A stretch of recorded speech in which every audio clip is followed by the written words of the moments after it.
This past week, United Airlines sent out an email to cardholders and to their United MileagePlus members that kind of outlined a new mileage earning plan. And for some, it's a little bit better, and for some, it's quite a bit worse. So if you would, please hit the like and subscribe button. In this video, I'm going to go over the recent changes, and then I've got some footage from one of my lives from last year when United revamped their cards that'll kind of go through which ones are better and which ones are worse. So if you would hit the like and subscribe, let's dive into it together.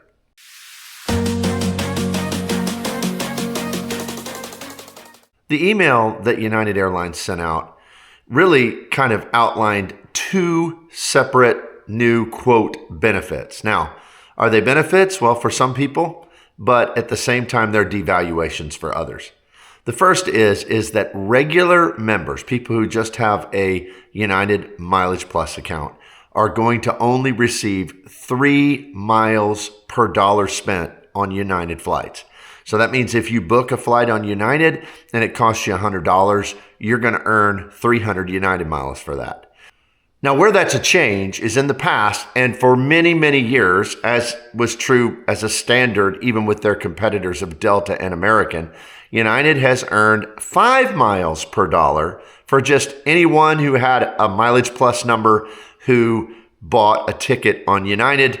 They were going to receive, as long as it wasn't basic economy, if you bought a kind of a main cabin ticket, you're going to receive 5 points per dollar spent.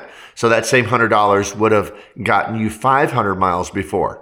But where the benefit comes is if you hold a United credit card, particularly the United Explorer, their $150 card, or their $350 card, which is the United Quest card, or if you hold their top level card that I think is $695, the club card that gives you access to United lounges, then if you had those cards, it's going to bump you up to a base earning rate of 6. So you get a little bit better if you have a United card, and you get worse, it's down to 3, if you don't have a United credit card. Now, it's interesting for both the debit card holders, which I don't have one of those. I don't really know anybody who does, but I'm sure there are people who do. And those who hold the United Gateway, their free, no annual fee card, which I do currently hold. And for those folks, you're still only going to get the 3 miles per dollar spent unless you spend $10,000 on the card. And that will unlock the additional earnings and bump you up to 6 miles per dollar spent. Now, with all of these earnings, that's at a base rate. So it goes up for people who have status. So of course it scales, which all status tiers do that in every system to try to incentivize people to want to fly on the airline more, use their credit cards more, and earn more status. Now, the other benefit is they're saying that now they're going to do something similar to what Delta has done for their flyers. And that is if you hold one of their credit cards, you're going to get discounted rates on miles redemptions. So what they're saying is that everyone is going to get, who has any kind of credit card at all, is going to get 10% off of their mileage rate when they're booking a redemption on United. And that folks who have some level of status, so silver status and above, are going to earn 15% off. Now, the time will tell. The question's going to be, is it really a discount, or are they raising the rates for everybody else? That's the real question. Also, for those, again, who have the debit card or the no annual fee gateway card, you still have to spend that $10,000 in spend annually in order to unlock those discounts. So those are the new changes. But what about the cards themselves? When you compare United's credit cards, well, are they good? Which ones are better than others? Which one is right for you? I could have gone through all of this again, but really the cards haven't changed since they were totally revamped last year. And I did a live stream on my channel where I discussed it extensively. So I'm going to share kind of some edited excerpts from that for you now, and then I'll come back and we'll wrap up the video together. The first one we'll discuss is the United Explorer card. The United Explorer card is kind of what was always considered to be the really valuable card. It was their $95 annual fee card, and it's jumped up to $150 a year. Now, it's waived for the first year, so that this isn't a card that you already have, or you're not going to upgrade or downgrade to, then you can apply for the card and you can get it for the first year for free. And then you have to pay the $150 in the second year. Now, it gives a 60,000 mile bonus for 3,000 and spend in 3 months. That is not a bad bonus. That's kind of par for the course for this level of card in the airline card world. So this is about what you're going to get with a Delta card. It's pretty close. With an American card, you might get 60 or 70. I've seen them up around 75 before. But this is pretty, consistent with the market, you might say. And then we see that there is a 2x multiplier on United flights. Now, you might say, well, no, the literature says that there is a 7x multiplier on United flights. But that's just a bit of fuzzy math that the airlines use. In fact, most of them will do that. If you're looking on, well, this card earns this many miles on that particular airline, in this case, United, that 7 miles is because they're adding together the 5 miles you get just for being a Mileage member, a MileagePlus member with United. So you get that whether you have a card or not, you're going to get 5. So really all you're getting extra on this card is you're getting 2 more. So I don't think it's accurate to say this is a 7x earning card on United when you can not have a card at all and earn 5x anyway. So to me, that's just kind of a little bit disingenuous in their advertising policy. And 2x on the airline is nothing to get excited about. There's a lot of different cards that will give you 3x with a transferable currency in a ecosystem like Citi or Chase or American Express with other cards. So you can use the Amex Green card, you can use the Amex Gold card, you can definitely use the American Express Platinum. Platinum will get you 5x on your flights. So a lot of those are a lot better. The only other card, there's one on this list that gives 3x on United flights. So that's not as bad, but really you're probably going to do better as far as point value if you use a transferable card anyway. So this number just doesn't excite me at all. Then there's the 5x on United hotels if you book it through United Hotels. So you can't go to the hotel directly and get 5x United miles. This has to be booked through their portal. Well, everybody's doing that these days. Everybody has portals that they're trying to push us through because they make a commission on that, obviously.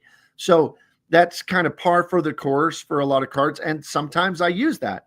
I myself now fly with American and I use my executive card. It gets 10x on their hotels through the portal. And I do that all the time. You also get extra loyalty points and extra points from the hotel itself. So it's a much, much better deal than something like this. But that's kind of what we see here that they're trying to push out as a great multiplier, 5x. Well, you're going to get 5x Capital One. You're going to get 5x through a lot of different portals. Chase has it. And those points are just going to be a lot more valuable. So to me, this is just, again, marketing, and they're hoping to push people who just basically have this one card or very, very loyal United flyers to go through their hotel portal. There's also the problem that sometimes the hotel portals are inflated value.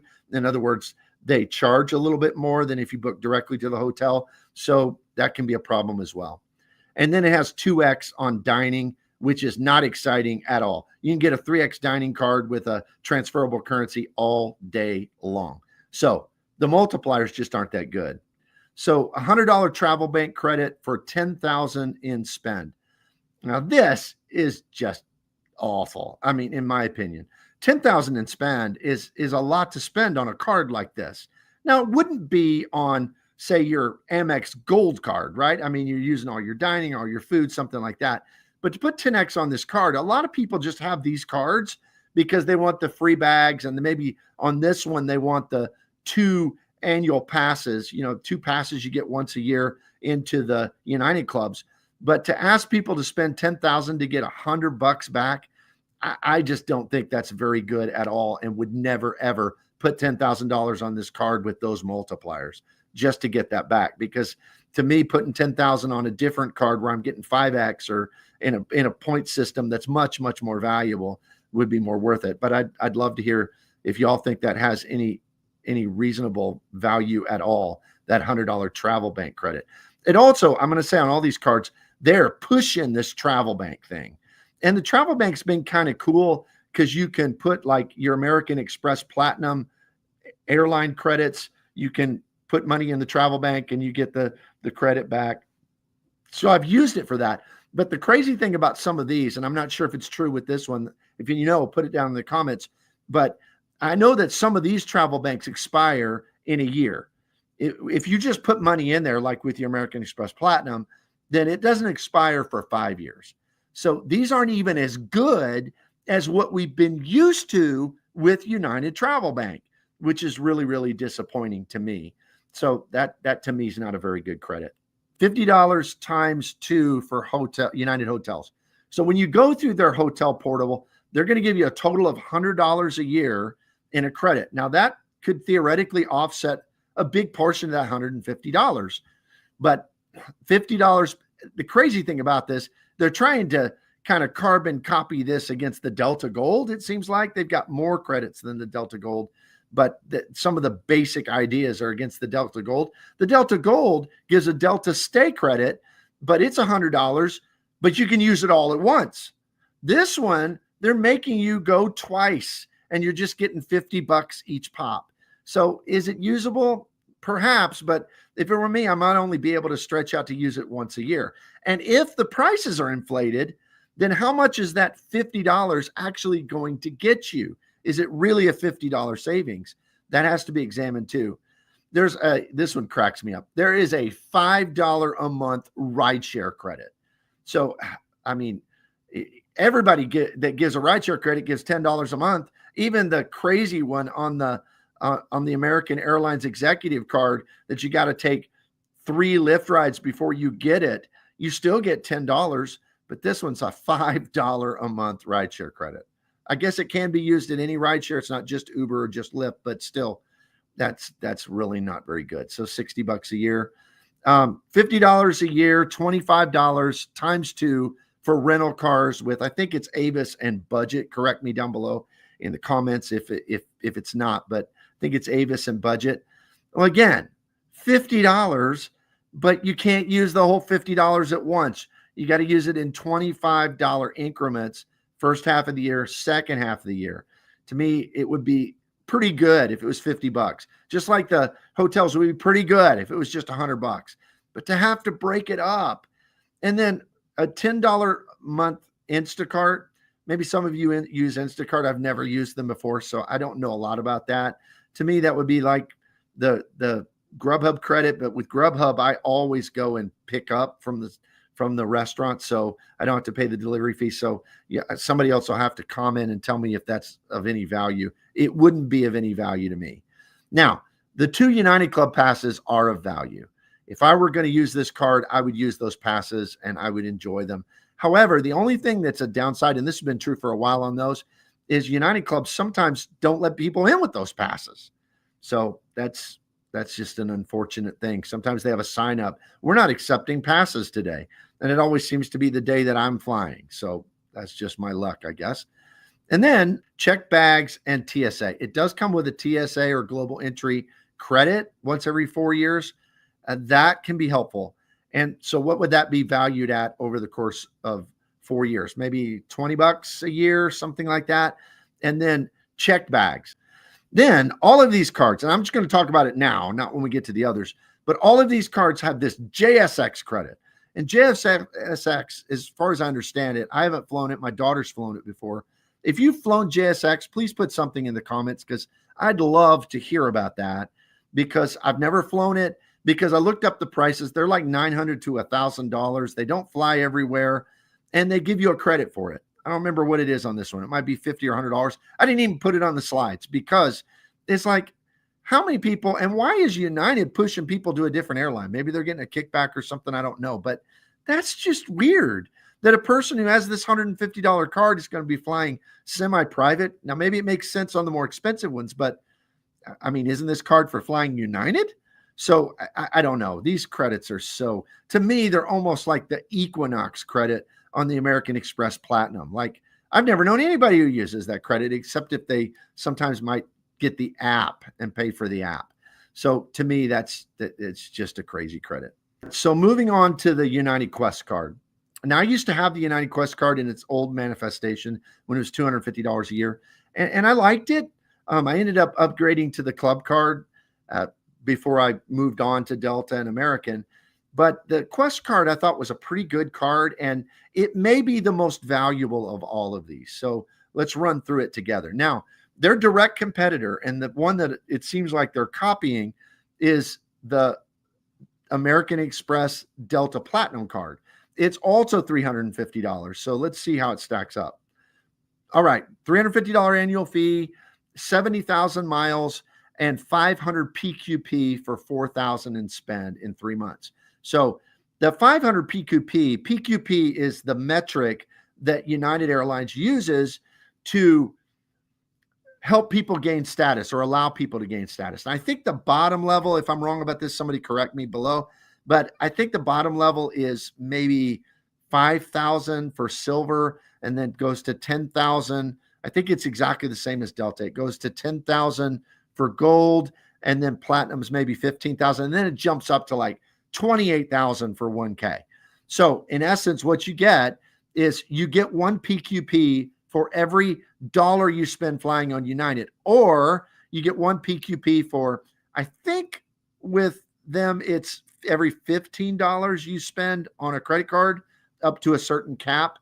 So that's what that's about, is how you get status with United. So basically you get 70,000 points for that 4,000 in spend, and you get 10% of what it takes to get to silver status, the lowest level.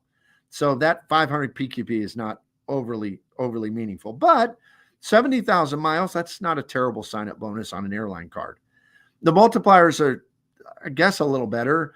You get 3x on United. As I said, it's not 8x like they advertise, because you get 5x anyway for being a MileagePlus member. But 3x, that's a little bit better. That's starting to get more comparable with some of the transferable currency type cards. And you get 2x on dining and travel. Those are not exciting at all. You do get an automatic $200 travel bank credit. But as I said, I believe it expires in a year, but still you're getting a credit for this, which is pretty good. You can use travel bank just to pay for flights. So I got to say that one's a better credit, maybe an A- or a B+ credit. It'd be better if it was just refunded to the card rather than a travel bank credit, but still. You get $150 for the renowned hotels. That's kind of like their Fine Hotels and Resorts program, their version of it that American Express has. So you get $150 when you book with that. So just those two right there. If you get your travel bank credit and you get $150 for renowned hotels, you're getting your money back. And that seems like that would be pretty easy to use, because this one's not broken up like 75 each 6 months like it was with the Explorer card. So much better. $100 rideshare credit, broken up in a weird way. $8 a month, $12 in December. Just so strange, but still $100 rideshare, $8 a month's a little bit better, more reasonable than the $5 we saw before. $40 times 2, so $80 a year in rental cars. Again, you got to do it twice a year. But what's really weird about it, it's not just a credit back to your card, it's to the travel bank. So again, you got more travel bank credit, which I guess you could use that for flights. See, they're trying to steer you back into United on everything except that JSX thing. So they're trying to steer you back in, and they want you to do it twice a year instead of just once. $15 a month Instacart, $10 and $5. So you got to use it twice to get the $15 a month. And then this is kind of a good feature, a 10,000 mile discount annually on your redemption. So if you book a 80,000 point business class flight, you're going to get 10,000 back of that. That's pretty good. That's pretty good. Now, I think if you spend a lot on the card, you can earn another one of those, but it didn't seem reasonable, so I didn't even put it on here. Check bags, TSA, same thing, and that crazy JSX thing. I think this is the best card in the lineup because it's got a pretty good sign-up bonus. You've got a pretty easy path to get all your points back. And it doesn't. The only disappointing thing, I would really like this card if it also gave those 2 annual passes to the United Club, but it doesn't. So that's the Quest card. So then we have the United Club card. The United Club card, I had this card for years and I liked it. When I was flying United all the time, I was doing 15 to 20 flights a year on United round trip. And so I went in their clubs all the time. It has this is crazy. It went from, I think it was $525 before. It went to $695. That makes this tied with the Platinum card from American Express. And it ain't no Platinum card.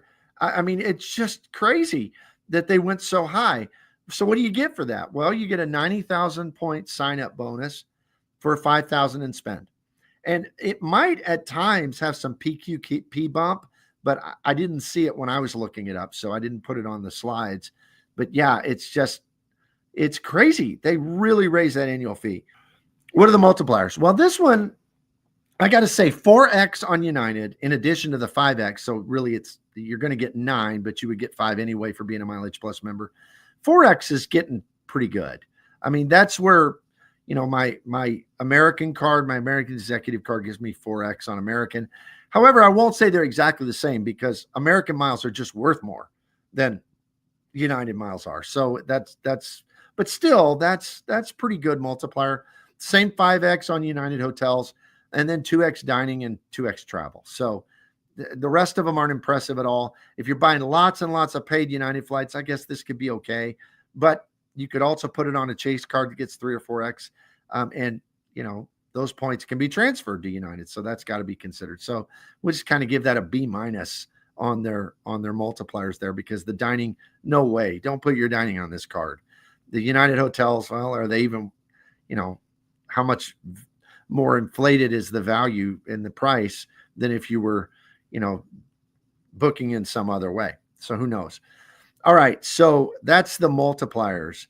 $200 travel bank credit. Same thing we saw before. That's pretty good, but you got a whole lot more annual fee to make up for. So you still got from $695, you still got $500 to make up for. $200 in the renowned hotels. Okay. Now we're down to $300 to make up for. 150 ride share in that weird $12 a month and then 18 in December way. The same ridiculous rental car credit, $50 times 2. So $100, but it's broken up both times. $20 per month Instacart, but you do get United Club membership, but they've limited it. So used to you to be able to bring in quite a few guests and then, your authorized users and all that, but they've made some changes. It's not quite as good as it used to. And then check bags, TSA, and that ridiculous JSX credit. This recent email that United sent out is just kind of another indication that the landscape in the credit card world is changing, in that all of these programs, whether they're the major bank transferable currency cards like the Sapphire Reserve or the Amex Platinum or the Build card, or if there are cards that are associated with some of the co-branded partners like airlines and hotels, all of the cards, the new trend is they're pushing their members to have more and more reasons to spend more and to be exclusive with that card. Everybody doesn't just want your business. They don't want some of your business. Everybody now seems to want all of your business. And this is just another indicator of that. Well, I hope this was helpful to you. I hope that you can now decide which one of those United cards, if any of them, work for you. If you would, please consider my channel memberships. I do lives every week for just the general consumption, but I also put out special videos for my channel members. I do at least one a week, and I also release my regular videos early for channel members so they get them first. But then I have a higher tier called Spreadsheet Warriors. And with that, we have a live Zoom session at least once a month where we can talk face to face and strategize, look at different redemptions, all sorts of different things, whatever's on your mind in the credit card space. So if you're interested in that, hit the join button or look at the link below in the description. Thanks for being here. Please hit the like and subscribe button, and I will see you here next time.